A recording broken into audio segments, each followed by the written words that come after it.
What is going on, everybody? How are we all doing? And welcome back today to episode number 2 of City Talk, the series where we're going to be talking all things Man City, answering some of your questions and also previewing the weekend's games that are coming up. This week, of course, has been an international break, so we're going to be looking forward to the Arsenal game next weekend. But I've got to say, this is episode number 2. The support on the first one was absolutely insane. I asked you guys for a few questions to put forward for this episode, and we got 25 to 30 questions. There is no way we can fit them all into one episode, so if we don't cover your question today, there's a good chance we will cover it in the future, so don't fret about that. And if you do have any other questions, leave them in the comment section down below of today's video, as well as making sure to smash the thumbs up while you're down there. But yeah, like I said, the support on the first episode of this was absolutely incredible. It was only really a pilot. See how you guys reacted to it, see if you enjoyed the idea of it, and like I say, the support was absolutely insane. So if you continue that, that'd be absolutely amazing. In today's episode, we're going to be answering a few of your questions from the last episode. We're going to be previewing the Arsenal match that's next weekend. That's on April the 2nd. We kick off on Sunday, and yeah, just talking a few things football in general as well. So let's kick things off with the first question from you guys. So the first question we're going to be answering is from Jamriguez11, and I chose this one because I think this is a really big topic right now, and that is, do you think Gabriel Jesus will replace Sergio Aguero when he comes back from injury? Now, Jesus, obviously we signed him in January, he's come in and he's been absolutely superb, and I do think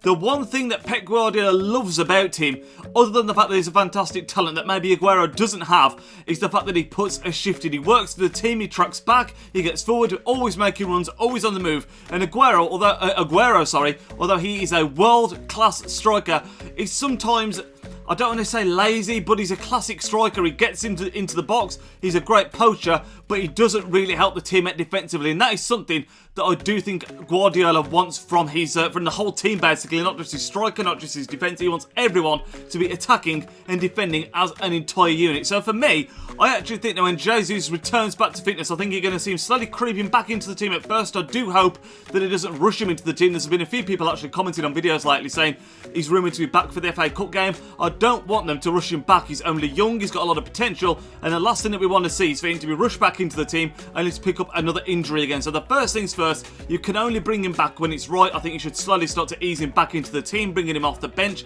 Maybe if you start him only playing for 60 minutes, that kind of thing. But all that being said, I do think if Jesus if he picks up where he left off, I don't think Aguero will get in the team, and the main reason for that is when he was playing, he was scoring goals, he's getting assists, and the team was playing excellently. There was some great link-up between him and De Bruyne, and like I say, when someone's scoring goals, I don't think it matters who they are, you should stay in the team. Now, admittedly, Aguero is scoring goals right now, and I think a lot of people would say, why can't you play them both together, have maybe Jesus just in behind Aguero or something like that, but because of Aguero's work ethic, I just don't think he's Guardiola's kind of player, and although it would be absolutely devastating, it wouldn't surprise me if he did leave at the end of this season, Aguero. Now, I hope that isn't the case. He's a club legend. I love the bloke. He's a goal scorer, guaranteed 20 plus goals every year in the Premier League. However, if Guardiola wants to put his stamp on his team, which he's already done with things like the exclusion of Joe Hart, that kind of thing, it wouldn't surprise me if he did just drop Aguero out completely, start Jesus, and it's a similar thing to what he's done when he's been in Bayern Munich, in Barcelona, he's dropped the likes of Ibrahimovic, so it wouldn't be something new from Guardiola, and it wouldn't surprise me if that did happen again. The next question comes in from Joe Hart, who asks, what is your favourite City kit of all time? Now, I'll be really interested to know what you guys think of this. I'd love to know if you've got a favourite City kit. Mine is actually this one here. I'm a massive fan. This is going to sound really strange, but I love it when a kit has got a stripe going diagonally across it. I'm always a big fan of any kit like that, not just Man City, just kits in general. And this shirt for me is absolutely fantastic. A big fan of it. Like I said, I love the stripe design. On the back we have, of course, got Nigel de Jong. Used to love him, still do love him when he was at City. He was an absolute monster. But yeah, I think it's a really simple design, but I'm a big fan of it. I was actually very torn between this kit and the kit, the home shirt when we first won the Premier League, where it had the Blue Moon song, I don't know what the word is really, but it had like the waves of the song on the shirt, which I thought was a really cool little addition to the kit. But that one is up there as well. But this one for me, it was a third kit, and I want to say it was in probably 2009, 2010.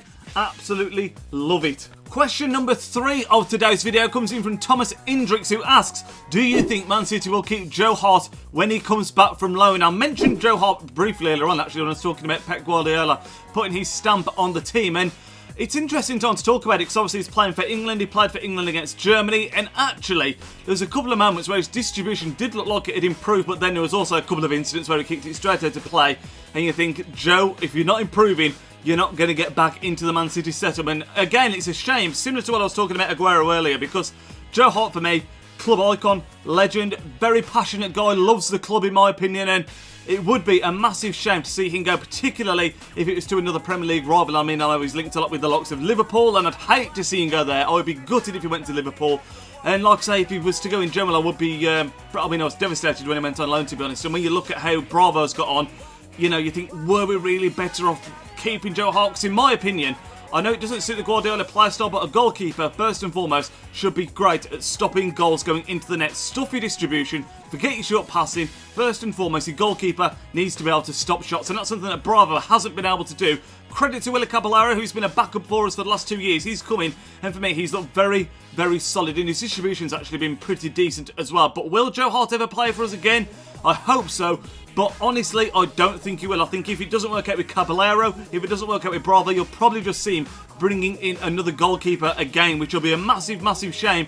But the end of the day, Joe Hart doesn't fit the kind of goalkeeper that Pep Guardiola wants to see, so I don't think you're ever going to see him play as long as Guardiola is still our manager, which I don't think is going to be sacked. I hope he isn't sacked, obviously. I don't think he's going to be going anywhere anytime soon, so no is the answer. I don't think Joe Hart will play for us again. The next question comes in from the gamer Jared HD, and this is actually, I think, because we've got Arsenal coming up next week, is a very topical question, and that is, what is your opinion on hashtag Wenger out? Now, obviously right now, Arsenal aren't going through a great time. Arsenal Fan TV is a massively covered thing on YouTube. I love watching it myself, especially when Arsenal lose. I'm as guilty as that as anyone else. You love watching the DT reaction. I forgot the other guy's name now. Is it Claude? His reaction. It's priceless. It's quality viewing. However, I do actually feel very, very sorry for Arsene Wenger. I will say I can see exactly where the fans are coming from. I don't think Arsenal have progressed at all over the last maybe 5 to 10 even years maybe. They've been in that 4th place spot for a long time, not been winning many trophies. They've not really challenged for the Premier League properly, in my opinion, for a very, very long time. They've won the FA Cup lately. They always seem to get that 4th place trophy, as they call it. And this season, it's looking like there's a bigger chance than ever before that they won't even finish in that top 4. And for me, as a football club like Arsenal are, they want to be challenging for the title. And for me, they're nowhere near it. You look at the squad they've got, and there's so many weaknesses. And it's not just that they've got weaknesses in the squad. They've had the same weaknesses for at least the last 4 seasons now. I still feel they need a top-class striker, which they've needed for a long time. They need a powerful midfielder, which they've needed for a long time. You could argue they went out there and bought Granit Xhaka, who's meant to fit that mould, but has been an absolute flop, in my opinion. Not looked good at all. Showed a lack of discipline, a lack of leadership, and just not looked that great when he's played in general. And for me, I can understand why Arsenal want Wenger out, because like I say, he's been there a long time, a lack of progression, and he does control a lot of the things that go in with that club, so it's not like you can't blame anyone else. I mean, they do a lot of the time blame the owners because they settle for what Wenger provides, but I can see why they want him out. My only qualm is the way they go about it with the banners, showing disrespect to the man. I do think it's appalling that Wenger, who's been there for so long, committed a huge portion of his career to Arsenal, been their most successful manager of all time, and the way he's being treated now is absolutely abhorrent in my opinion. It just shouldn't be the case. So I do think Wenger should go. I do think it's the right time. I think he's showing a lack of progression, and I do think with the squad that they've got, and perhaps if they moulded themselves, I mean, if you look at someone like Conte, what he's done at Chelsea, if they, I know they're linked a lot with Allegri, who's another Italian manager. If they could put in a similar kind of system, if you like, with Arsenal, because they have got some class players, the likes of Ozil, Sanchez, although he could be leaving, of course.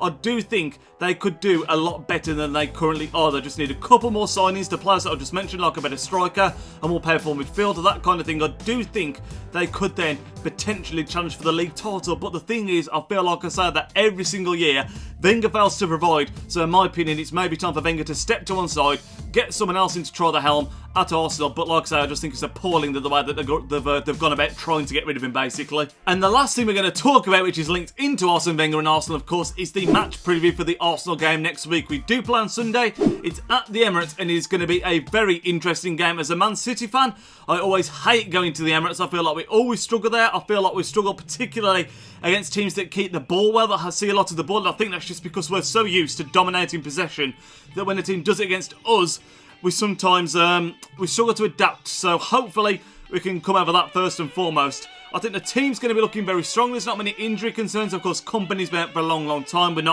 I don't even class him as an injury concern now because he doesn't seem to even play. A lot of people reckon he's fit now, but doesn't seem to get into the team, so can't see him playing again.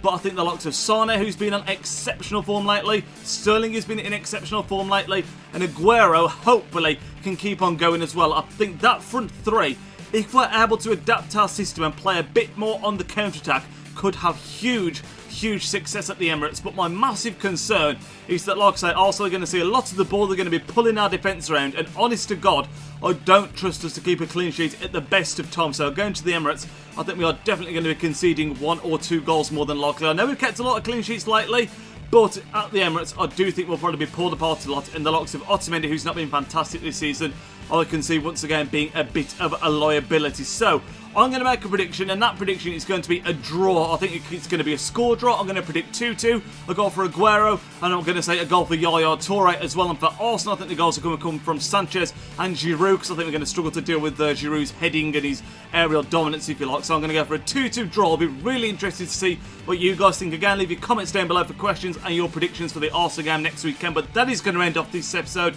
of City Talk. Like I say, let me know if you're still enjoying it. I know we're only 2 episodes in, but I really do appreciate the feedback on this because it's nothing like I've never done anything like this before, so feedback is always appreciated. I'll catch you all in tomorrow's video, lads. Enjoy the rest of your day, enjoy the rest of your weekend.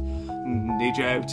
Yo, he's Nidge, plays with big games and player reviews are getting insane. He entertains while he elevates, his video quality resonates. On career mode, he got lots of vids uploading off and he's rocking it. He's got the confidence in all his commentaries. Videos range, they often vary. Got need for speed and a road to glory. Just watching vids and you know the story. The content is underrated, I'm understating, so don't ignore the like and subscribe.